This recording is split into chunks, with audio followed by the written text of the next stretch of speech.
This is the future.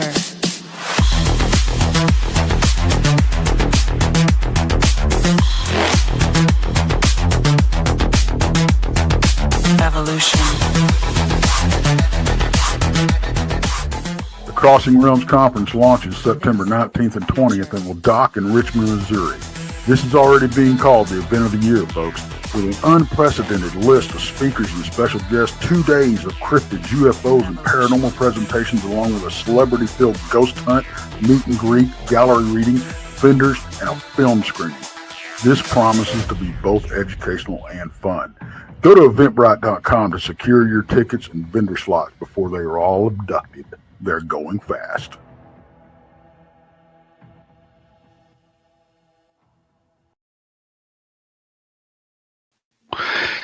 Hello, everybody.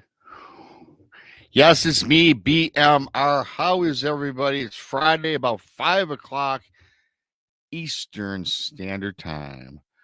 Starting this show on Friday a little bit earlier than usual. Typically, I come on right around 6. I've got a busy day today, though.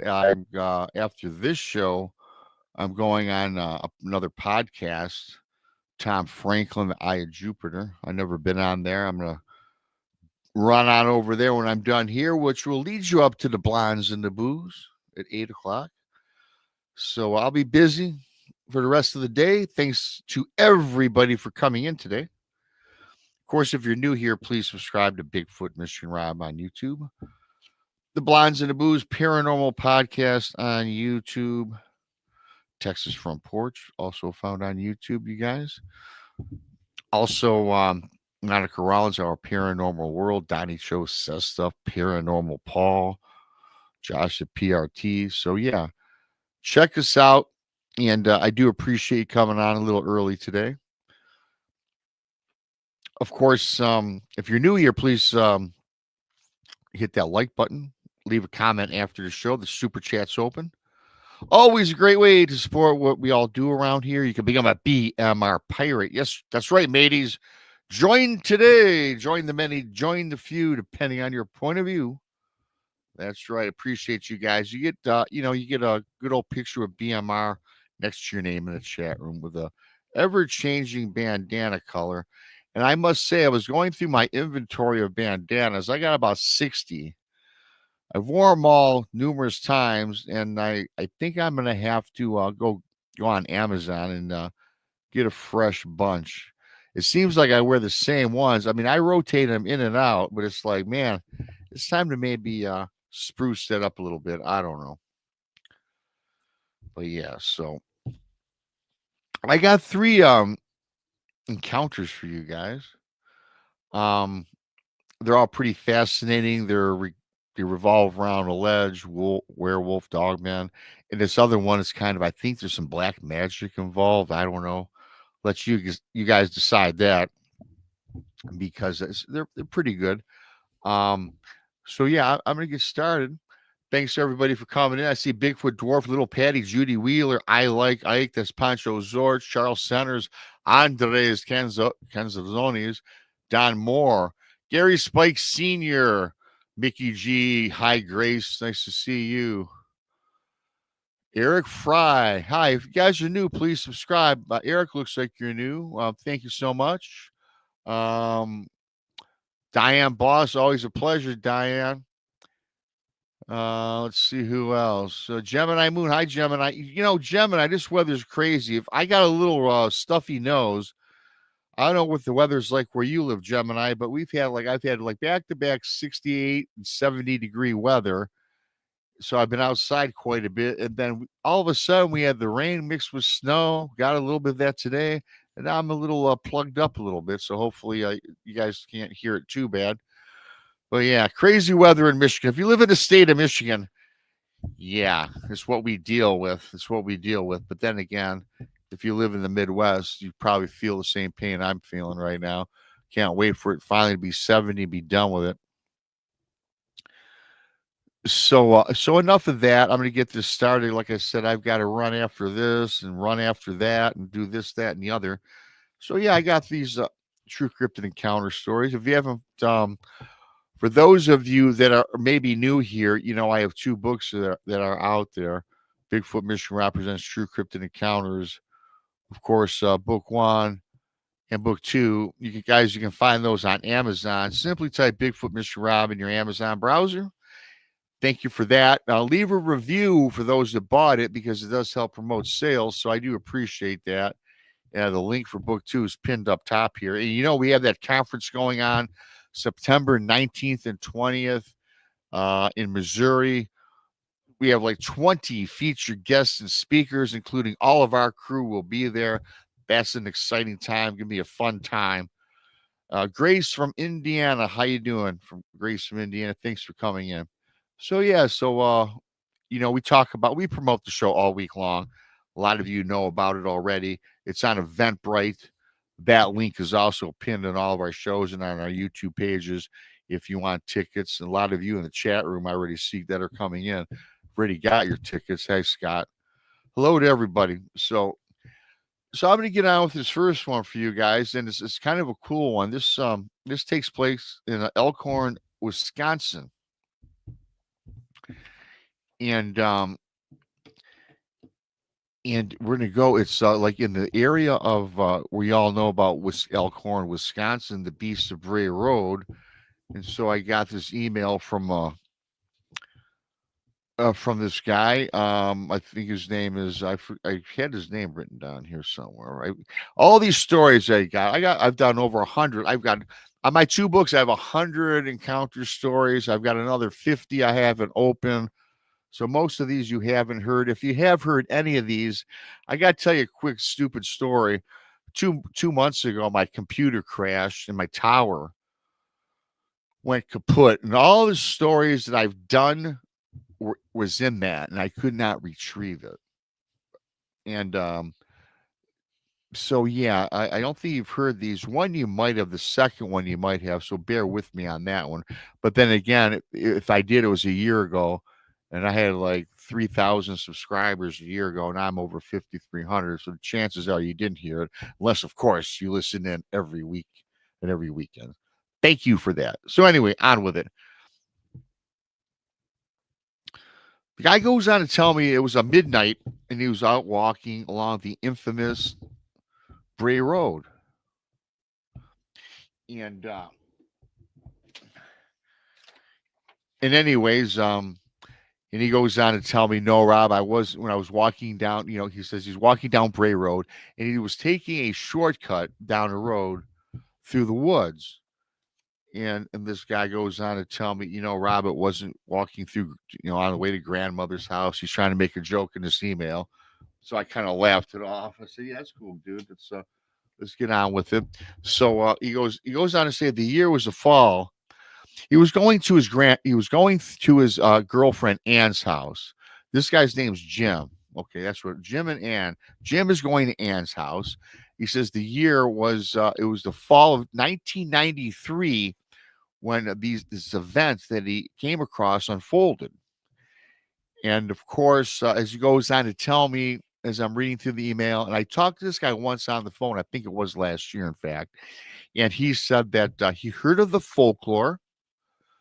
He heard the legend, of a man-like wolf that had terrorized the part of Wisconsin. Of course, we all know that is the Beast of Bray Road. He goes on to tell me that he thought it was just that. It was folklore. He didn't believe in Bigfoot, Dogman, any of these cryptids. And he remembers coming across, reading about the encounter or hearing about it back in 1986, when really the Beast of Bray Road, you guys, really became very popular in 1986 through Linda Godfrey and her books.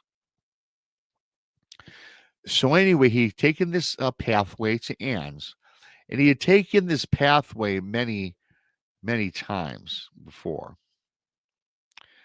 especially when he was in a hurry. And he also said, hey, Rob, it's really more convenient to take the shortcut through the woods. So he says, Rob, he's going down Bray Road, and he cuts through this trail that would actually take him directly through the woods. There was another shortcut that he found. And this shortcut would take him exactly to the end of the block where Ann lived. He says, Rob, I found it very strange that after several yards of walking on this trail, that all of a sudden the usual chirping of crickets or the insects, the skitter scatter of squirrels and other small, mammals or rodents, didn't hear anything. It got very eerily quiet. And for some reason, he started to feel a little bit wary, and a little bit disturbed, but he brushes it off. And he says, but on this newfound trail and shortcut to Ann's, he said, Rob, I stopped and always found myself stopping and turning and just looking over his right shoulder. And he always looked to the tree line on his right side. But then he realizes now that he's only a few hundred yards away from Ann's house. So he kind of brushes it off. He picks up his pace a little bit and continues on to walk. Then, as I explained, as I'm telling you guys, everything was silent. Then all of a sudden, though, he hears this crackling in the brush. And he kind of blows it off as some sort of animal that perhaps was scampering around in behind him.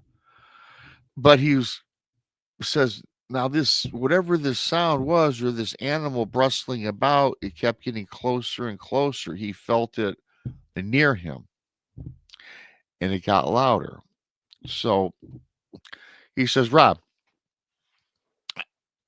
I want to figure out what's going on, what's lurking out in the woodline. So he says he stops. He whirls around and saw nothing. And he says as soon as he stopped to turn around, the crackling out in the brush also subsided. So now he decides to pick up his pace. He proceeds into a light jog and was very determined to get to Ann's house as soon as possible. He just wanted to get off this now trail. Hi, Blood Moon. Hi, Joe Stewart. Hi, Don Moore. Val. Hey, Val. So then as he starts up jogging, it starts again. The crackling of the brush. It picks up. And then he stops again. This guy, Jim, he stops again. He turns around and he sees what appears to be that of a large dog. And then he's thinking perhaps it's a wolf, but he can't make it out. And he had never seen a wolf in these parts before. It was on all fours. It was on the outer edge of the tree line, just off on the road. But it was following this guy. He goes, Rob, I have to tell you, the palms of my hands are starting to sweat a little bit. He goes, I can actually feel the thumping in my heart, because he thinks, well, if it's a wolf, he's definitely scared. And if this is a wild dog, he's just as scared as equal, right? And he starts to sweat profusely. He's getting anxiety attacks. And then he notices now that the crackling of the brush, with his four-legged animal was pacing this man. It started to sound a little bit different now. And now at this time, though, he's looking straight ahead and he takes his eye off of this animal, and he's now just kind of looking forward and just does not want to make any eye contact. He doesn't really want to run. He slows down his jog because he says, Rob, I know that if you're being stalked by a predator, running is not the right thing to do. It's not very smart.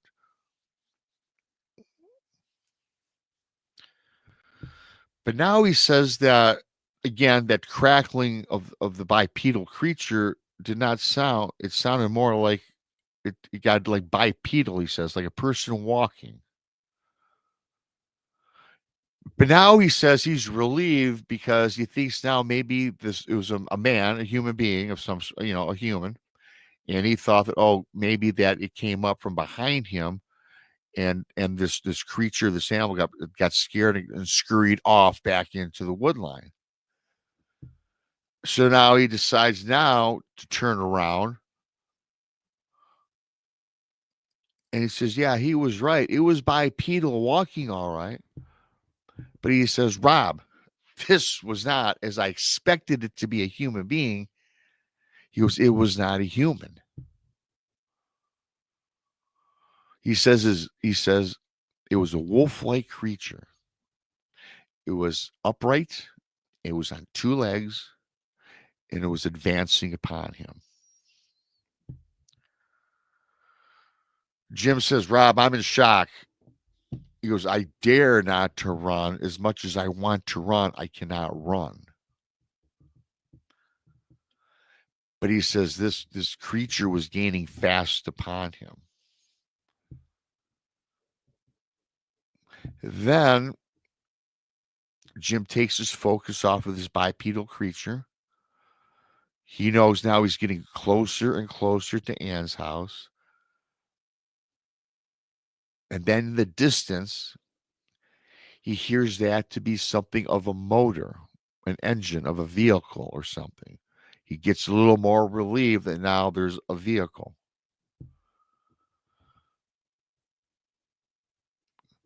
Then he thinks, well, I don't think it's now as he's listening, he doesn't really turn. And now he thinks it's not really a vehicle. It's more like a scooter or an electric 2-cycle bicycle, a moped, whatever. And then he notices this illumination coming from behind him. Now he does have to stop. He turns around. He says, Rob, in fact, it is a man. He's on a scooter. And this man on this scooter starts to honk his horn and takes one hand from off the handlebars of this vehicle and starts waving at him. He was gesturing Jim to stop.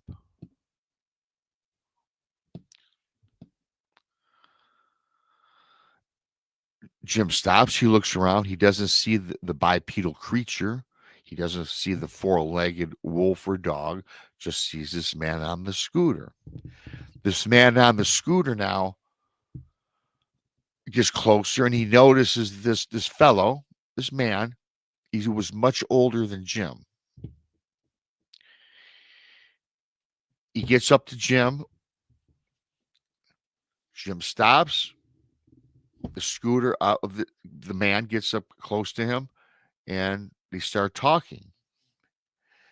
And he says, the strangest thing that this man said to me, and he says,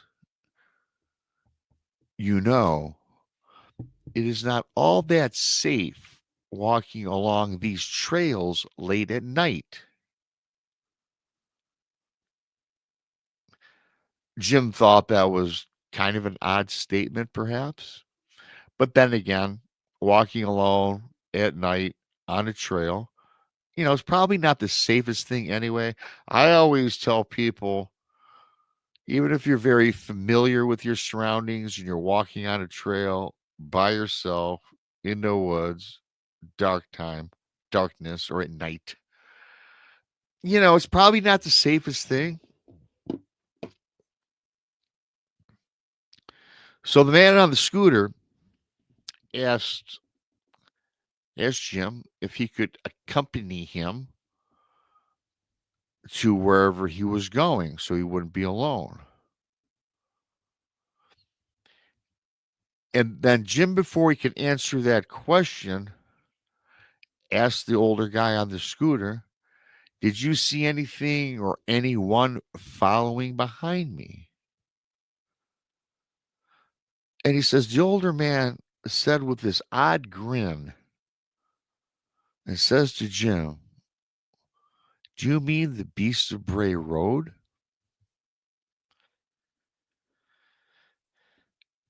And again, Jim heard of the beast of Bray Road in this part of Wisconsin, very familiar. And he says, all of a sudden, he says, Rob, my body, I got cold, chills run through my body. He says he starts sweating. And it's almost like got so cold on his body. He says that his perspiration is almost felt like it could have frozen on his forehead. He says that in an instance, Jim is ready to talk to this man. He wants to, further continue this discussion. And then all of a sudden, the old man turns around on his motorbike and he speeds away from this Jim guy. He goes on to tell me in this email, he says, Rob, I never told a soul this story. This man disappears. I see in the beginning what I think perhaps is a wolf or some big dog. I see a bipedal wolf-like creature. Then all of a sudden, out of the blue, some old man on a scooter comes up behind him. The apparent creature, animal, whatever it is, gone, but it's just this old guy.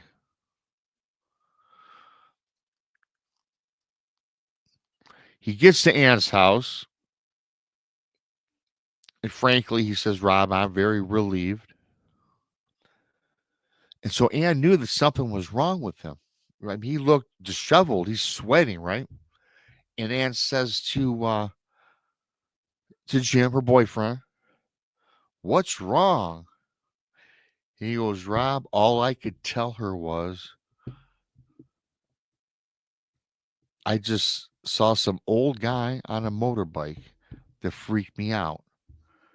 Rob, he goes on to tell me that I couldn't tell her the entire truth of the story because he says, frankly, Rob, it sounds far-fetched. I see a wolf. I see a bipedal creature. The story, the folklore, the legend of the beast of Bray Road. He says, I could not get that up to tell her. He goes, well, my girlfriend kind of instinctually knew that he was leaving some part of the details of the story out because she had said, well, you look petrified, and I know some old man on a motorbike didn't scare you. He goes, Rob, that's my story. I have not told this to anybody. And then he went on to tell me, if you want to share it one day on your show, go for it.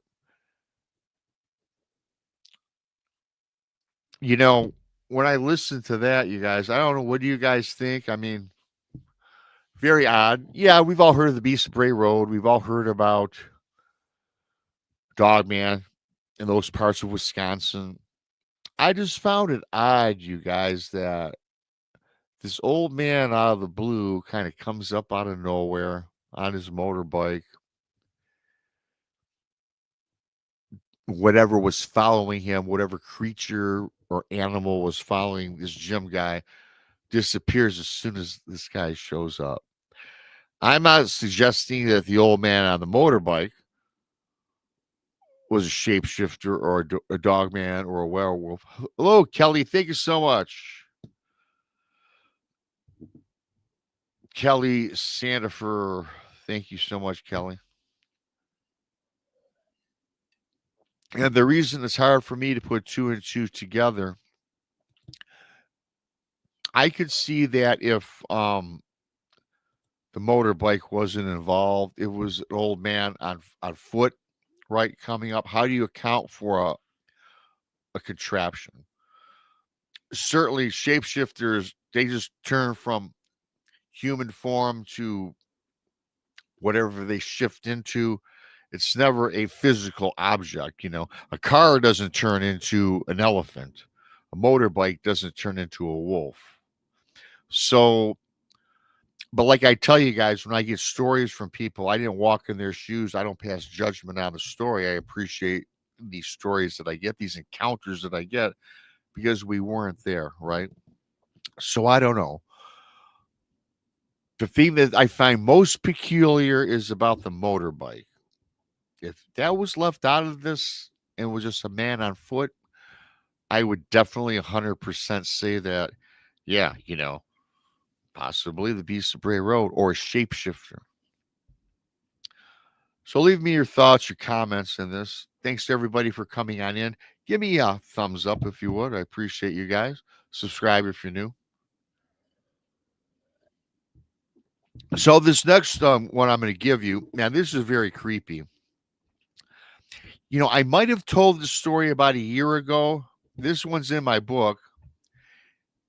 And the thing is, I go on different shows, and things like that. And they ask me to tell accounts from my book. And I don't remember because my computer crashed and I don't have everything stored. So I might have said this one. But like I said, I've had many more subscribers since if I even told this one on this particular show. But regardless, if you heard it, it is something that really chills me every time I read it and look at it. And this is a story about these three women. And these women are their names in this encounter, in this account that they had. Their names are Jill, Marcia, or I should say Marcy, and Becky. Okay. And they planned a trip into the mountains in Utah.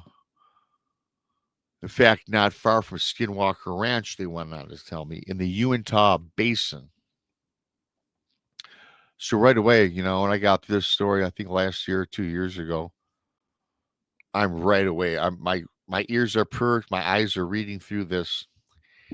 And these women happen to be very knowledgeable when it comes to the woods and into the mountains where they live, right? They all grew up in the area. Very knowledgeable, knew everything about their surroundings, all the particular campsites they went to, this, that, and the other. All three of these women are married.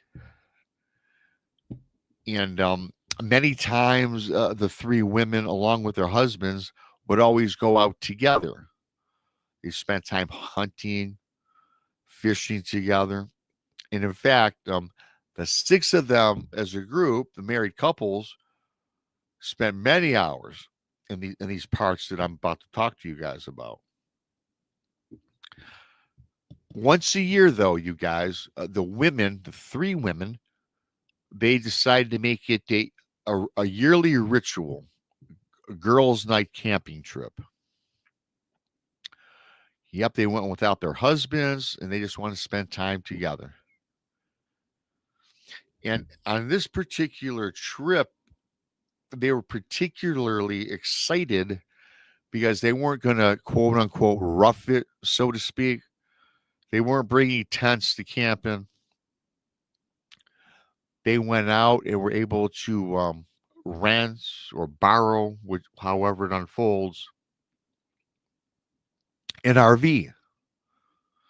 So they could just travel in style and have the luxuries of being at home, not quite at home or at a hotel, but be in the campsite where they allowed RVs to park or set up camp, right?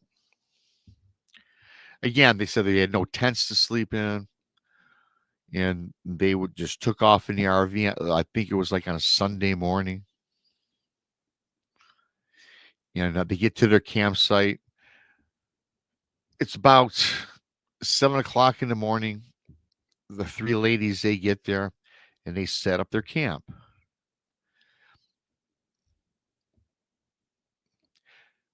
They go on to tell me that the first 2 days in the mountains in the forest was beautiful.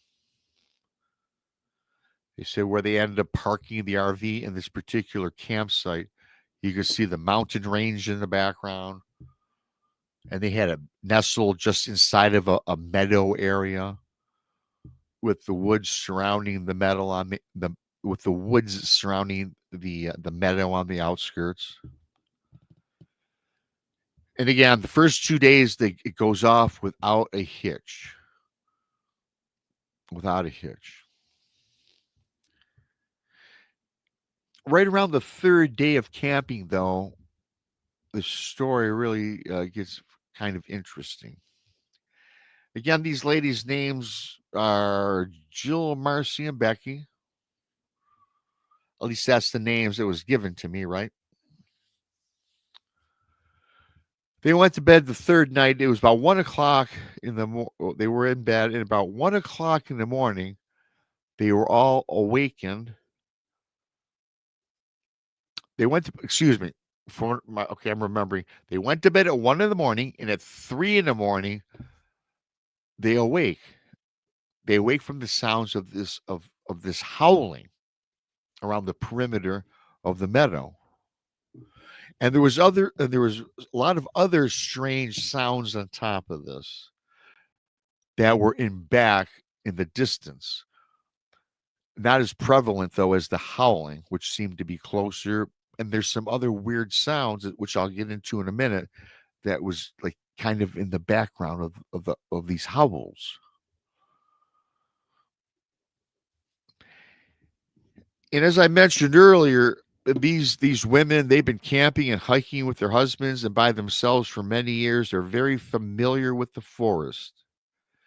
They're very familiar with all the sounds of the forest, the animals of the forest. But these particular sounds was very unfamiliar to them. They could just not discern the calls, the howls. Further on, they said again, not to sound redundant, but it's important for the story. They knew what coyotes sounded like, all the various shrills of the coyote, all the shrills of the foxes. You know, the foxes, you guys, I was listening to an audio on foxes. They have like 50 different types of sounds, right? They knew about the bears, everything. These sounds they could not pinpoint, and it kind of frightened them. And they said that some of these sounds even sounded muffled, almost like a muffled form of speech.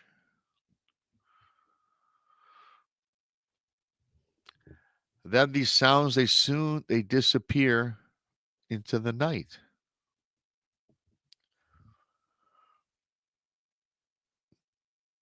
Later on,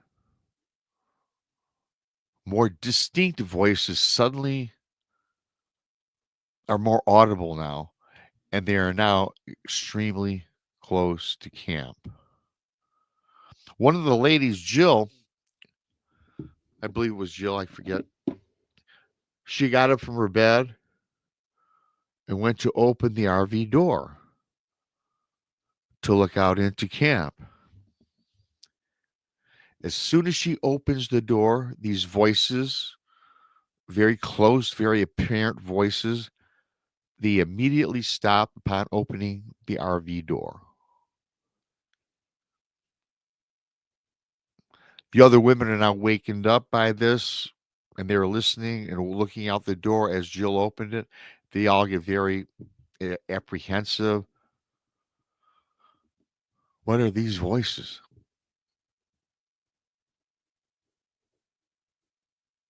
The three ladies now just say, let's just blow this off. Let's just go to bed. They lock the doors. They try to get some sleep.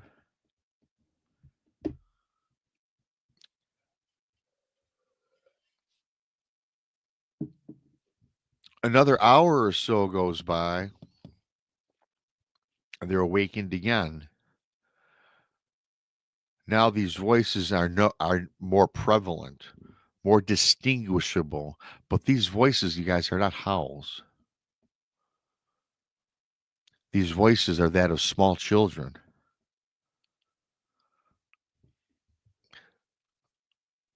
Like small children were playing in their camp.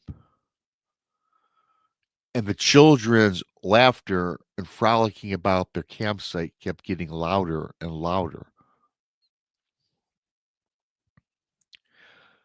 Now, on top of these children's voices, they hear also heavy footfall.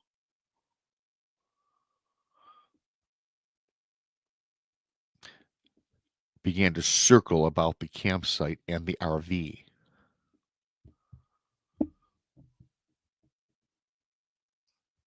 Once again, all the three ladies inside the RV, they get up, they open the RV door, and much like before, all the sounds stop. These are different sounds of children playing, laughter, the footfall. Again, for a second time, everything stops. So the three ladies now cannot go back to bed, as you guys can imagine. They just decided to, you know what, let's just make some breakfast. And then they wanted to get together and just discuss everything that has been encapsulated. So throughout this entire night, there's all sorts of sounds unfamiliar, you guys. There's howls that they are unfamiliar with, which is one thing. But then the laughter, the playing, the frolicking about the children comes out an hour later. Then the walking about their RV. So this night was filled with lots of high strangeness, lots of things that these women obviously can't sleep. They're making breakfast and they're trying to discern what's going on. And they found that it was odd that every time they opened the RV door, everything went quiet. They didn't see anything, but all the noise, the footfall, the howls, the voices of children stopped. They said all three of us just can't be going crazy. All three of us can't be, experiencing the same things. I mean, we're all experiencing this. They're all hearing it. It's not one person, it's all three of these people.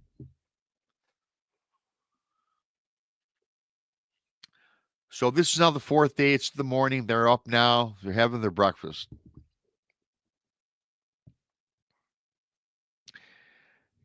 And I got to tell you guys something really quick.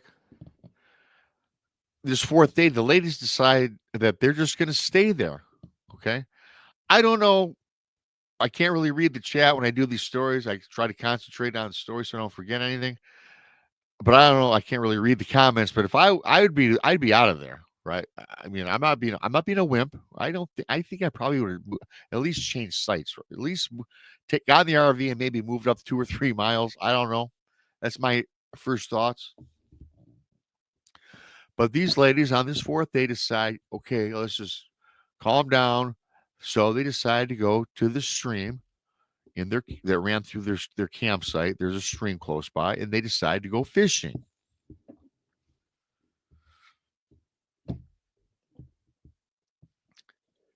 They bring down an out, but they're still on edge, so they decide they're going to bring down a bottle of wine, right? Take the edge off, I suppose. Loosen up their inhibitions. And as they're out there doing their fishing, drinking their wine, the previous night's experiences, weird sounds that they experienced, they said Jill, I think, telling the story to me, it all kind of faded away. They put it to rest and they said, you know what? We're not going to let that ruin the remaining days left on the trip. So later in the evening, so this fourth day, now it's evening time. They're done fishing, drank their wine. They get back to camp, or they're sitting at camp, and one of the ladies, Becky or whoever, decides to stoke up a fire. I guess they caught some fish because the two other ladies, Jill and Marcy, they decide that they're going to prepare the day's catch. I guess they did well, caught some fish. Again, they know how to hunt, they know how to camp, they know how to clean fish. So yeah, they clean up their fish and they prepare their fish to throw it on the open fire or make their dinner, however they decided to cook it. And they just decided to sit around and they totally forgot about the previous night. And they just start gossiping and doing their girl talk, as they explained to me in email. One of the reasons these ladies always like to hang out together and camp together is because it was the once a year they always would like to talk about like a lot of people do, right? The three friends, three women, known each other forever. They would talk about their husbands, you know, talk about their jobs, their careers, their kids, whatever was going on in their life to catch up, because they're very busy people and they cherish these moments together. So I get all that, right?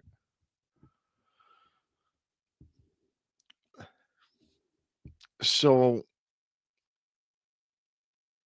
they even, if I recall correctly, they love this because they said, hey, they made this joke, hey, why do we all have to get therapists about our lives when we have each other? You know how people talk. So anyway, that's small talk, that's a little fluff in the story. These women have a good time talking. So now the evening now turns into night, okay, and these three young ladies, three women, they decide now it's time to turn in for bed again, right? Get back in the confines of the RV, and off to bed they go.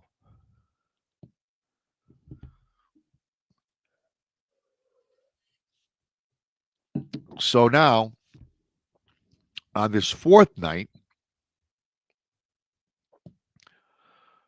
I guess it's right around 2 o'clock in the morning, and these three women are once again awakened by the sounds of children's laughter and footfall outside of the RV.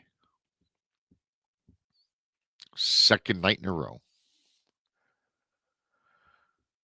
The voices were even more clearly distinctive. One of the ladies in the group, you guys, it sounds like these children, again, they're inside the RV, to make that clear. It sounds like these children are calling out to their mother. The children. The voices, everybody, of the children. Again, the same voices when they open the RV, there's nothing there, and all the voices stop.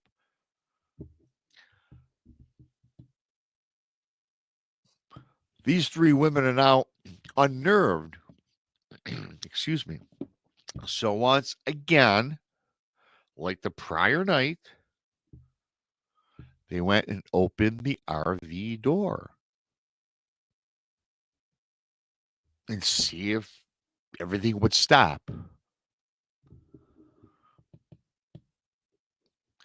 This time, everybody, unlike the first night or the 2 nights or whatever it was, when they opened the RV door, as I said earlier in the story, everything stopped. This time, when they opened the RV door, the three women peer out into their campsite and they see 4 shadowy like figures are circling around the very low fire, the embers of their fire that they put out glowing in the background. So I guess they didn't fully extinguish their fire before bed, I guess. There were still glowing embers in their fire pit. And they see these 4 shadowy, what appeared to be figures of children circling about the embers on the outside of the fire pit.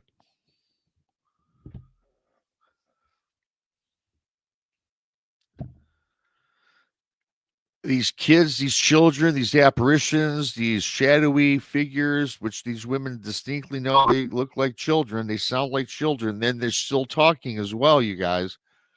Now, more distinctly, they hear from these group of shadow figures, whatever, kids, shadowy kids, distinctly, they hear audibly, no mother. These kids are saying, no mother.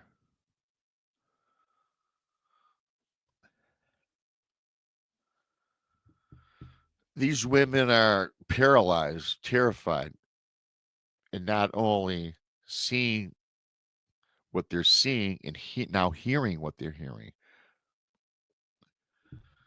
One of the women in the group yells out to these children, these shadow type children, whatever they are. She yells towards them. Again, you guys are all still inside the RV. They're peering out through the RV door, which I don't blame them. These childlike entities stopped and glared back at these three women inside the RV. Four of them.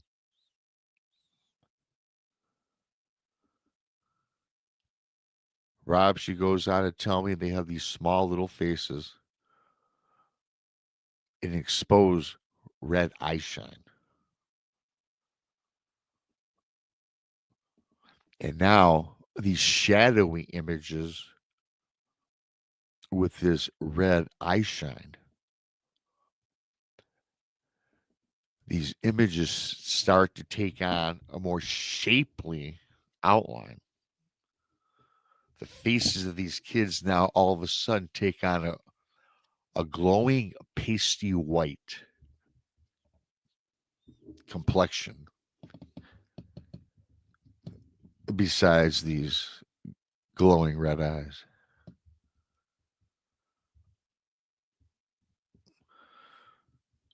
The three women look together and they all together without speaking a word feel something sinister is going on here.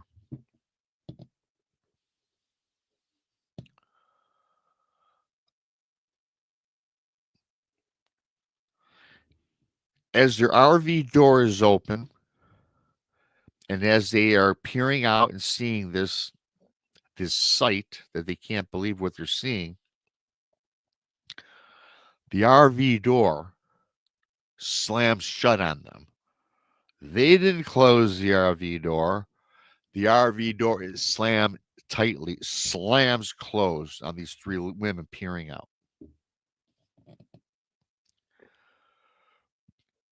Jill was telling me this story in the email. Rob, we're screaming. She says, we got so scared. Now we are kind of like screaming, literally, audibly inside the RV.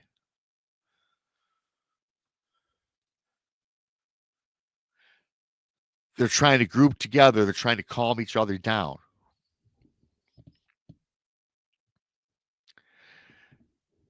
They want no part of this. They decide it's time to get the hell out of there.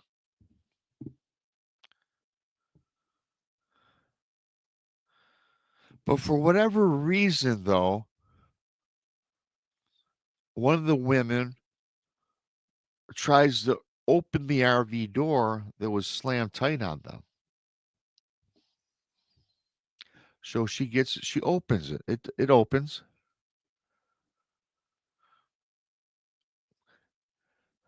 Looks out to where these entity children were with the white faces and the red eyes.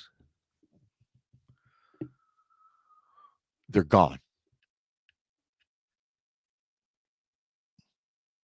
They're gone.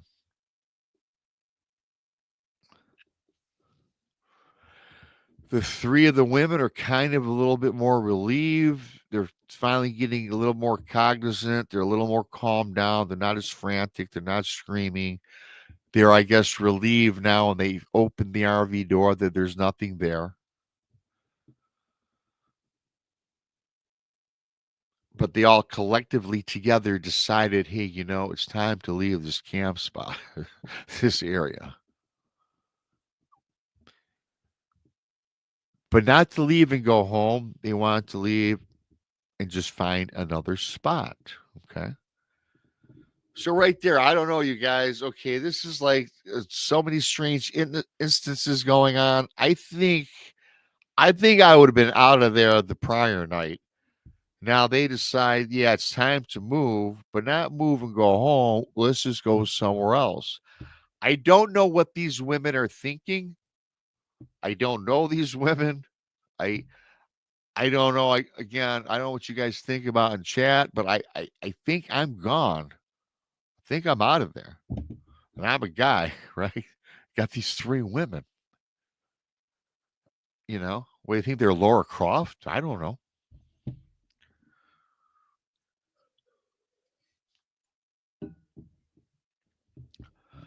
Again, they all agree not to go home.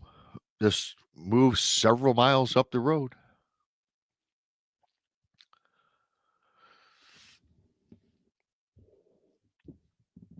So they're sitting there trying to determine what to do. And this takes, they're discussing this and whatever. Takes them about a half hour, 40 minutes to even move out of there, which again, I think I just I would have left and talked on the way. That's what the RV is all about, right? But they're there still camped there for 30, 40 minutes, whatever. And all of a sudden they hear heavy footfall again, starts up and circles the RV. The children's voices again return.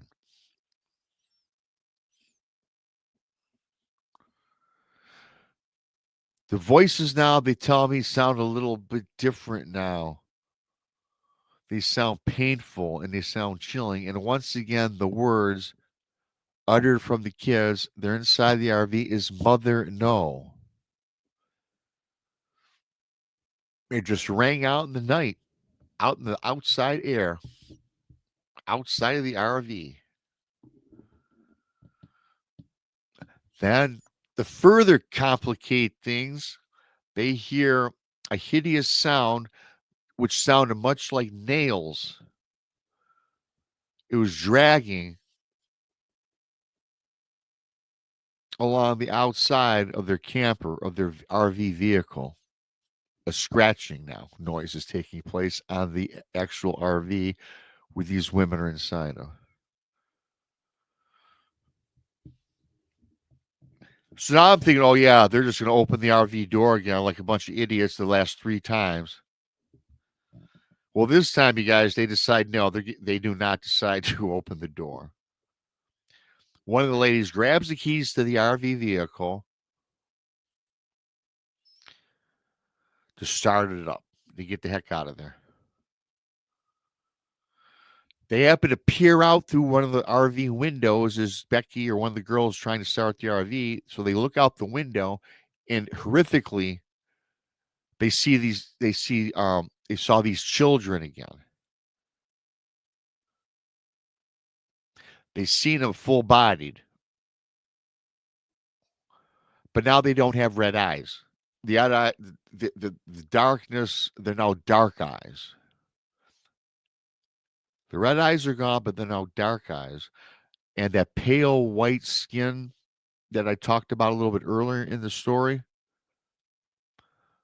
it appears that there's trickles of blood is coming down their cheeks. Almost like droplets of blood coming from the now black eyes, not red, black, as they said, coming down that pale white skin that they saw earlier.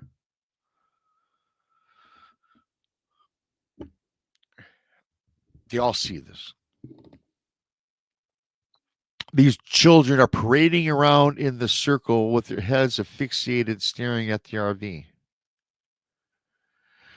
Around this circle, again, where the campfire was, something emanated and came out of this circle where the campfire was. Something kind of towers out from inside the pit where the kids, the entities, whatever they are circling it. This thing's in between them, and some sort of beast-like creature towers out from inside the fire pit. It towers above the children, and the children, once again, as you guys have heard, says what? Everybody? They say, "Mother, no." The image of this beast coming out of the fire pit, they describe it as tattered and torn, a humanoid-looking figure. can't make what it looks like. It looks like nothing they've seen. They call it a beast in this story. It seemed like the head was humongous. Didn't know if it had horns coming out of it. Didn't know if it was antlers of some sort coming out of it. But it was something coming out all around the head. And it was just like this humanoid object. And it's hovering above the fire pit, above the children.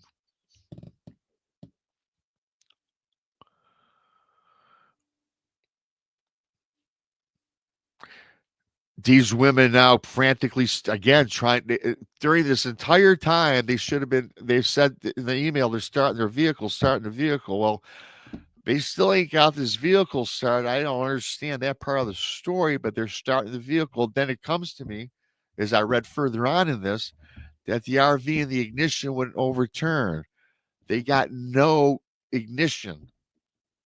Their RV is stalled. It can't start. Nothing. It's dead. Like the battery's dead.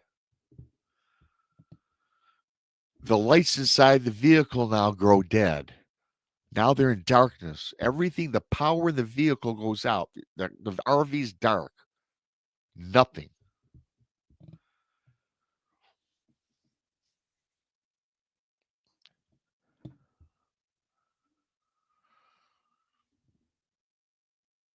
Apparently, then, from that pit, that sinister, wicked-looking, whatever it is, gets out of the pit and starts floating, as they say, over towards the RV. It peers in the windshield of the RV, which has no power. It has no lights. And this thing is illuminated, peering in at them. And in the background, the children are still saying, "Mother, no."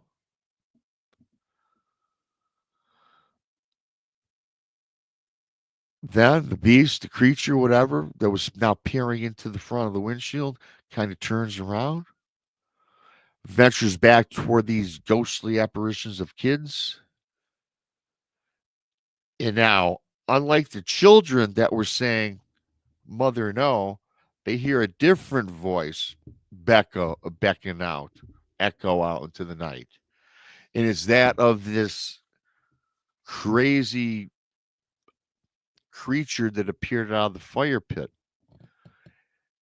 Instead of saying, "Mother, no," this creature says, "Come to Mother."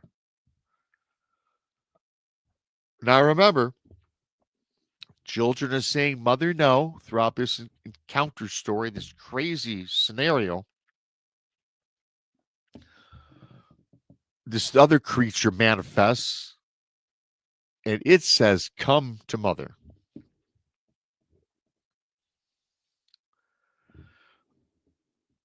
These four kid-like creatures, I don't know what they are. You guys are call them creatures, entities, ghosts. I don't know, you guys. Spirits. I don't know. Shadow people. I don't know. I don't know. The four of these children, whatever, they drop to the ground. There's silence. They say no more. And then they see this entity whisk up into the air with the children around like the feet. And he goes up into the air, into the sky, and disappears. They disappear like mist into the night air.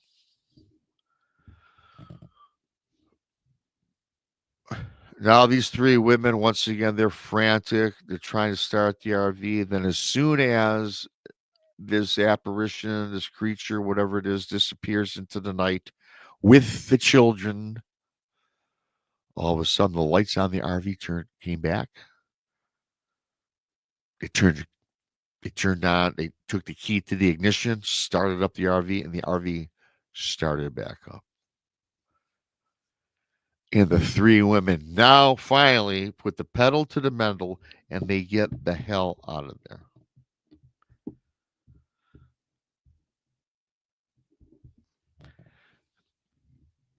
At the end of this email, I found it sad that after that night, these three best friends, number one, never spoke on this to their husbands. And these three best friends spoke briefly one other time, a week or two after, and then they lost contact with each other and did not speak a word with each other for 5 years.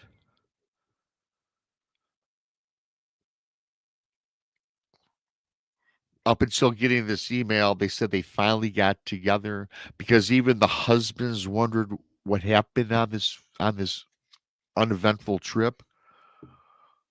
The husbands were kind of trying to get answers as to why these best friends never got together for 5 years. The husbands still got together, and that to them was a mystery. Still didn't tell me if they told this to the husbands or not. I don't know. But in conclusion, in the email, the lady says, yeah, we lost a part of our soul in our lives. We lost our friendship for 5 years. Now they're trying to get together with each other because she says, Rob, frankly, when we see each other, it just brings back that horrific night together. So, I that's that one, you guys. And I must tell you, I don't know if there's dark magic in play here. I don't know what that is. Tainted, haunted lands or grounds. Was that evil spirits? Um, I've heard a lot of different encounters from folks. I've heard them on other shows. I've had many guests on my show before, and I've never really heard something like that. And I can't put my finger on that. I'm no expert, you know that. None of us are experts, but that's one that's so creepy. And then the friendship, to break up, not talk for 5 years because of the horrific situation they went through, you know? I don't know. I've heard some creepy things. This has got to be one of the creepiest I've ever heard. And I'm not joking when I say that. I've got one more for you guys, which I'm going to do for you. But what I do have to do is I've got to step away for just a minute. So don't go nowhere. While you're at it, hit the like button. If you're new, please subscribe to BMR, Bigfoot Michiganrob on YouTube. I've got to take care of something. I got to stretch my legs really quick, and I got one more cool story for you guys. Give me about 50 seconds. Stick around. I'll be back. Thank you.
I'm back.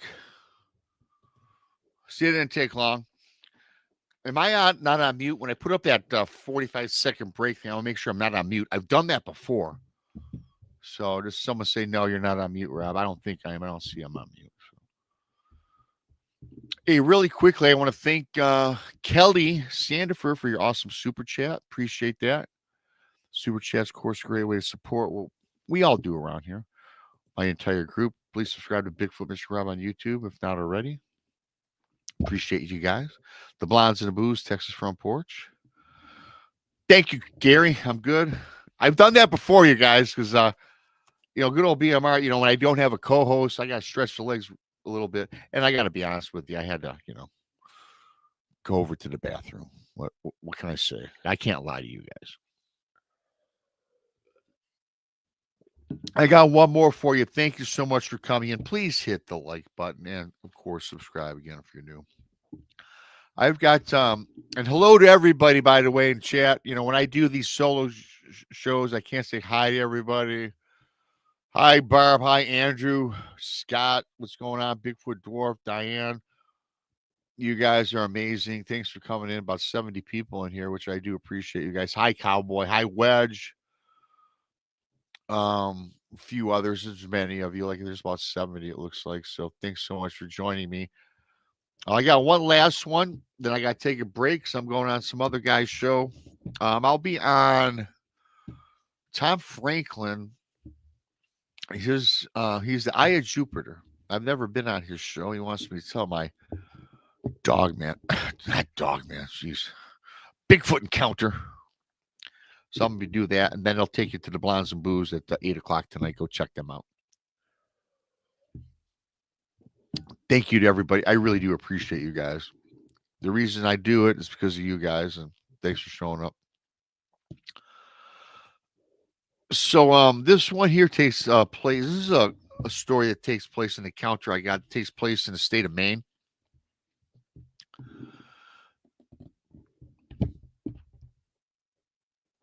This is from a guy named Barry. He goes, "Hey, Rob, I've always had a sense of being watched throughout my entire life as a kid." He goes on to say. He said he had this uncanny knack. This Barry guy says he had this uncanny knack of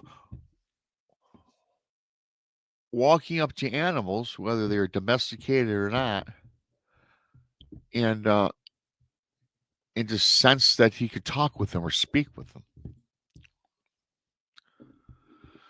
And then as you grew up and got a little bit older, he's in the northern forests of Maine, he says. He moved about 50 miles south with his parents, and so on and so forth. So they moved on, and they kind of want to break his child. I guess he goes, my parents thought I was a little on the odd side, because I was always like talking to the animals. He goes, Rob, I really don't think I communicated with them, but I felt that, I had something going on with them. I just like to talk to them. Rob, no, I don't claim to be mind speaker telepathic, but I always felt that I had a connection with the forest animals. And as he's growing up throughout his life, he says he became very adept at hunting, fishing, spent many hours camping, hiking, even ventured out when he got older by himself a lot of times. And he said he became an expert in trapping. He became an expert in tracking as well. And especially where he lived, you guys, he became very efficient as a Maine lobster fisherman, where I guess he eventually ended up making his living doing.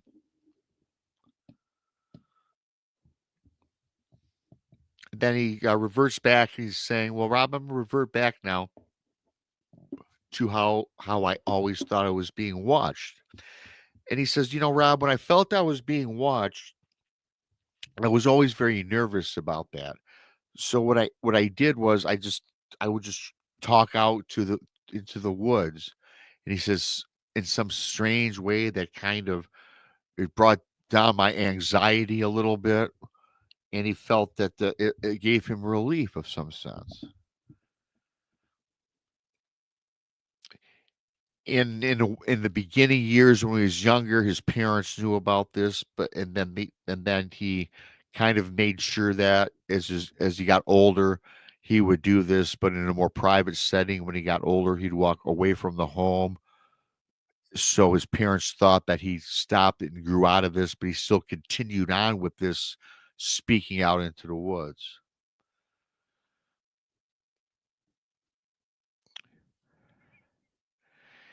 And then he said, I did kind of start to wonder about myself if I was an odd kid. He said he had few friends, and everyone thought he was kind of an outcast, and he just kind of he liked to be by himself, I guess, this guy. He says right around the age of about 12 years old, his parents, his brother, they all went camping, about 12 or 15, I forget.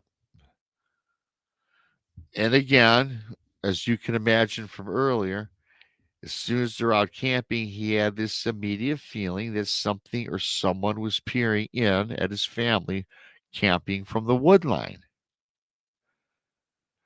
He says he was sleeping one night in his tent. He got up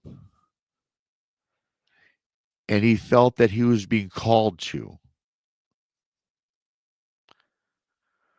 And he could not determine if these thoughts were coming from inside his head or if they were just coming from the woods and he could hear them, but nobody else could. So this kid is very confused, everybody. This is a person, now he's in his mid-teens. As a young kid, always thought he could speak with the wilderness, the animals. But so he's a little concerned.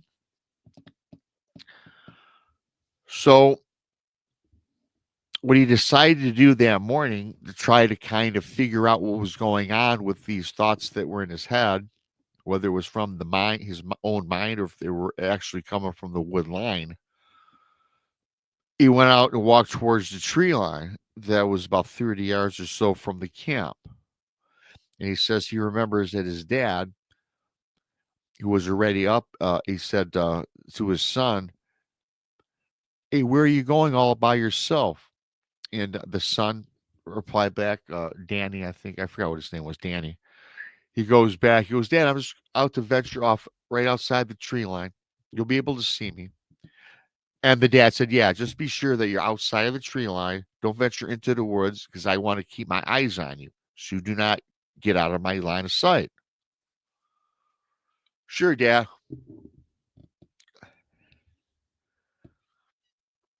And the son knew his dad was a little apprehensive, but his dad's letting him do his thing. And he knew that it would ease his dad's mind, I guess, if he could see him. Like all parents, I can see that.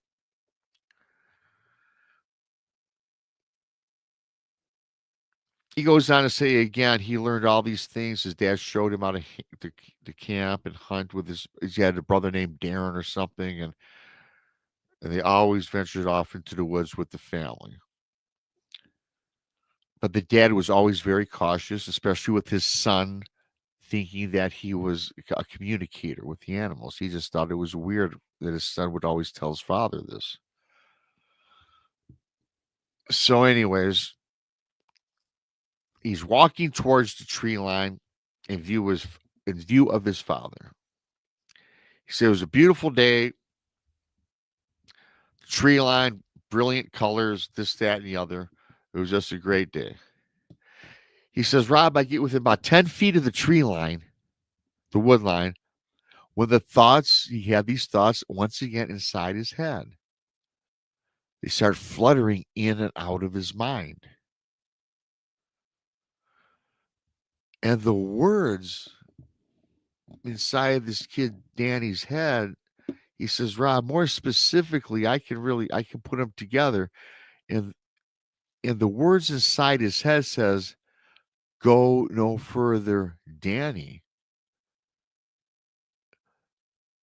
Go no further, Danny.'" Now, he thought it was really scary that Danny, you hear it was a different voice, an unfamiliar voice, not the voice of his head, of his mind.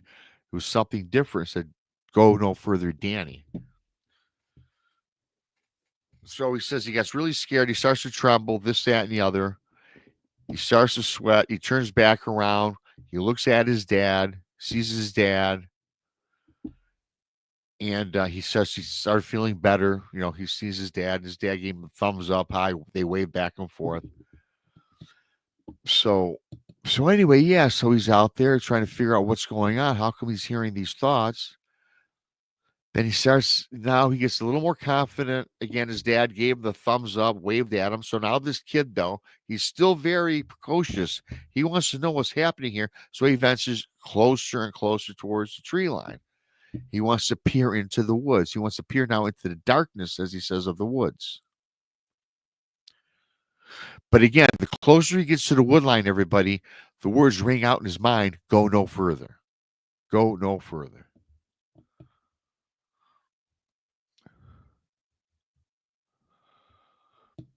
He stops and he kind of still squints. He's peering into the woods, not venturing into the woods like his dad told him not to, but he sees nothing. Then all of a sudden he backs off from the tree line. He's ready to go back towards his father. Then he sees a little orange colored orb, he says, starts dancing about 10 feet in front of him. It starts from inside of the tree line, and then it emerges from the tree line in full view of Danny out of the tree, and it's a little orange orb dancing about. He says this lasted maybe 10, 20 seconds, then it vanishes. He looks back to see if his dad saw it, but his dad was preoccupied looking the other way. So he wants to run back to his dad and tell him, what he saw. Then, prior to this,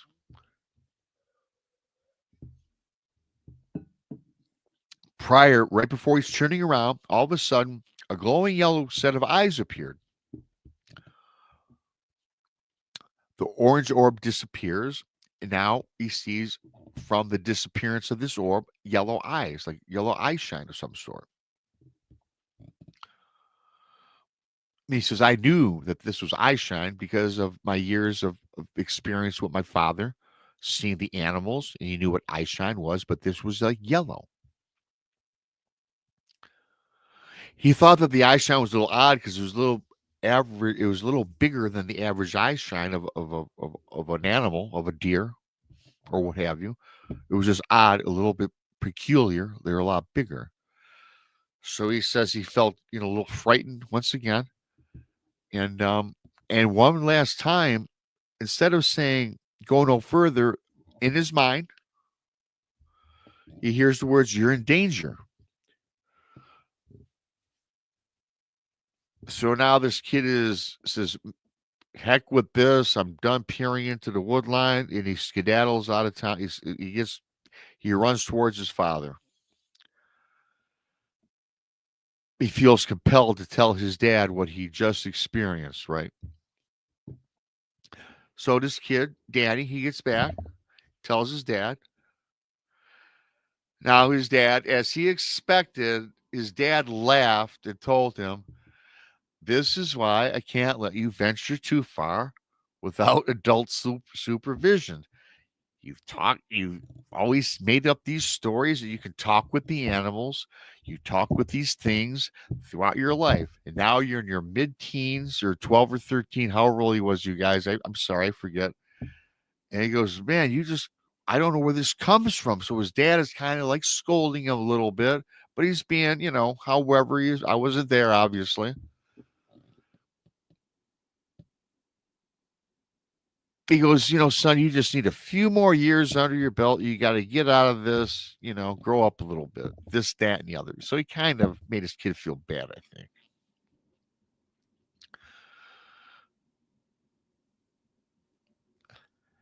So later on in this day, I guess it's later in the evening, 6, 7 o'clock, maybe at night, the entire family, they gathered around a fire.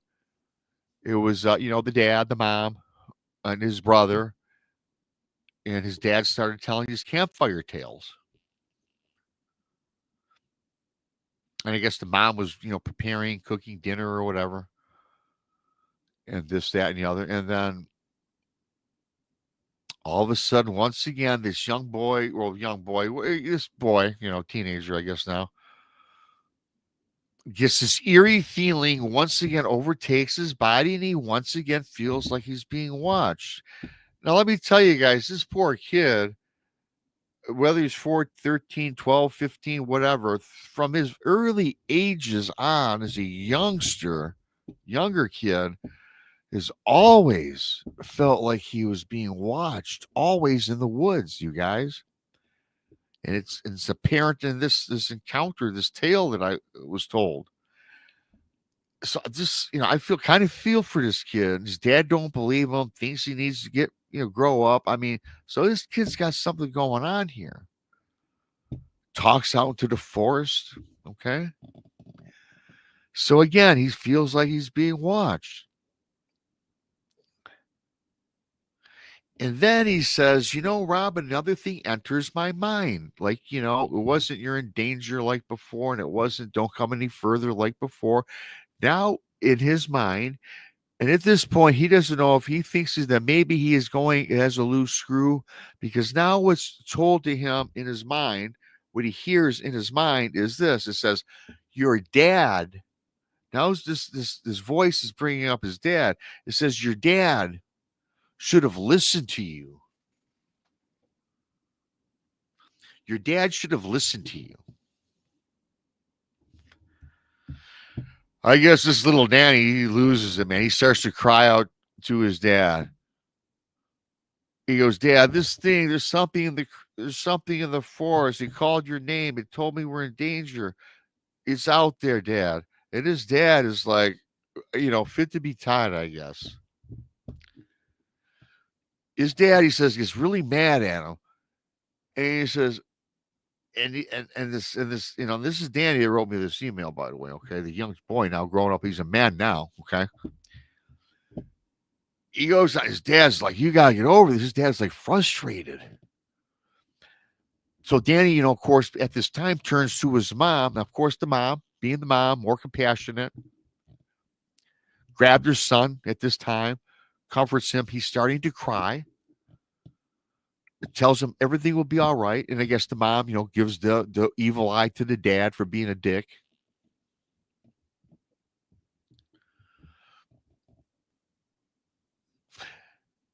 But now the dad's not paying any attention to the wife, bitching at him. The son is crying. The dad now is all of a sudden, for whatever the reason, he's asphyxiated and looking at the tree line from earlier in the day where his son was. Now this man is like staring right at this tree line. Danny says almost like his dad was frozen. Just he's there like in a fog, right? And so I guess the dad now yells to the mom. So now the dad, who thinks his son is, let's face it, a little bit on the cuckoo side, is now like, hey, yells to the wife, get the kids in the truck.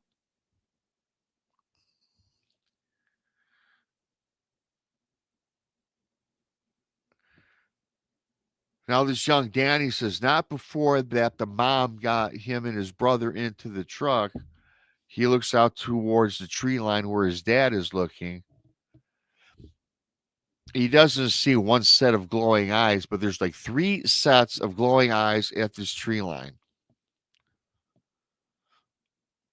And these glowing eyes are now advancing. And they're like a bright orangish color, he says. And they manifest into these beings on 4 legs, animals on 4 legs, approaching the campsite. And the dad is still asphyxiated in a paralyzed state, looking at what's going on here. And Danny, the young boy, sees this advancing. They are very big. Doesn't know what they are. Can't make out. They didn't have any description. Didn't give me a description. But he knew that this wasn't natural. He didn't want to bust out the words wolf-like creature, but it was something. But they weren't solid. They were kind of transparent. So it was very visually hard to put out a proper description of whatever this was. But there was 3 of them, and they were all 3 abreast, advancing from the tree line. Then they kind of rose up on their hind legs. staring at the camp. They stopped advancing. They rose up on their hind legs.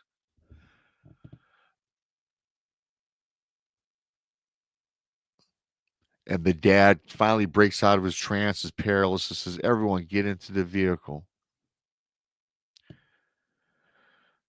Then these creatures, beings, apparitions, they let out this blood chilling cry or moan toward the campsite. They turn around, they just go back into the forest. And they just kind of, before they even hit the tree line, as Danny says, they don't even make it to the tree line before they evaporate like steam.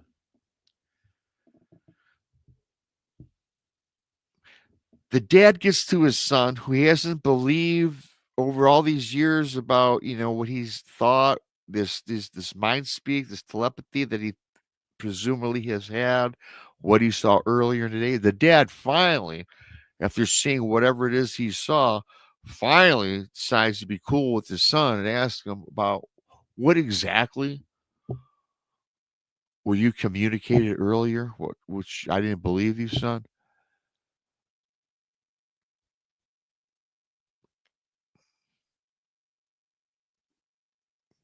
The son is getting ready to tell his dad. Then the dad says, "You know what? Stop. I'm going to tell you right now. I believe you, son. You don't have to explain yourself. Because I, son, just experienced what you've been trying to tell me over the last 7, 8, 10 years. I was spoken to. And you know what was spoken to me, son?" He says to his kid. "You should have listened to your son. Leave now."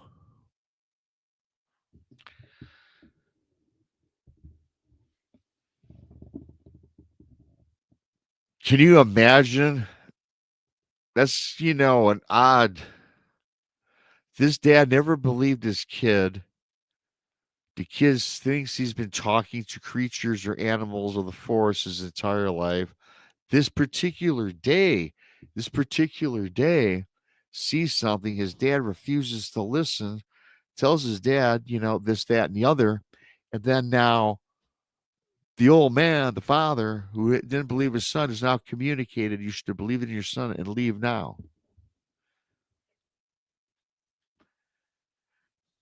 Rob, I do not know what I encountered, but he says there's one thing about this. I'm not mad at all that I had this experience. He goes, "It's got my father now believes when I tell him things." And as of that day moving forward, my dad and I are now more tightly bound together because now my dad knows. And I, more importantly, says, "No, I'm not going nuts." Really. And my father believes in me and believes I saw something. What it is, Rob, I don't know. And for me personally, guys, I don't know what that is. I mean, you hear all these accounts, and I think it was kind of a good story, I guess, in a way. I mean, it took the dad getting the crap scared out of him and being communicated with like his son was to finally believe his son, which is kind of sad, I guess. But I guess too, kids growing up, they do have imaginations that do run amok sometimes. I mean, let's face it, let's face reality here. For those that are parents, you know what I'm talking about. So I hope you enjoyed those three encounters, those tales, those stories I got from people. I thought they were cool. I thought you would like them tonight. Uh, I had to do the show a little bit earlier because I got to do another show on another show. I'm going on a little later here in about a half hour. But I hope you like it. I want to thank everybody for coming in. I do these every Friday, typically around 6 o'clock for you guys. I started at 5 today. Appreciate everybody. Thank you so much. Give me a thumbs up on your way out. If you're new here, please subscribe to Bigfoot Michiganrob, found on YouTube. Check out the Blondes and Booze tonight. They're on in about 2.5 hours. I'm going on I Have Jupiter with Tom Franklin. So I'll be doing a show with him. He wants me. I've never been on his show. He wants me to do my Bigfoot encounter and such. So I'm gonna go do that. Take a break here for a moment. And appreciate you guys. I'll be back Saturday night with the girls with the late night. Hello to everybody. I know I didn't really talk to much of you guys in chat. I know you're all there, about 87 of you I saw at one point, so I appreciate you guys. You guys are awesome. Hope you enjoyed these today. I do my best for you. I am BMR. Give me a like on the way out, if you would. And with that said, here's Tex.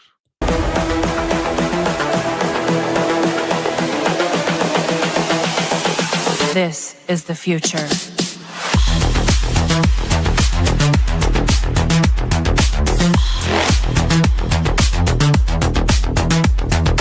Evolution.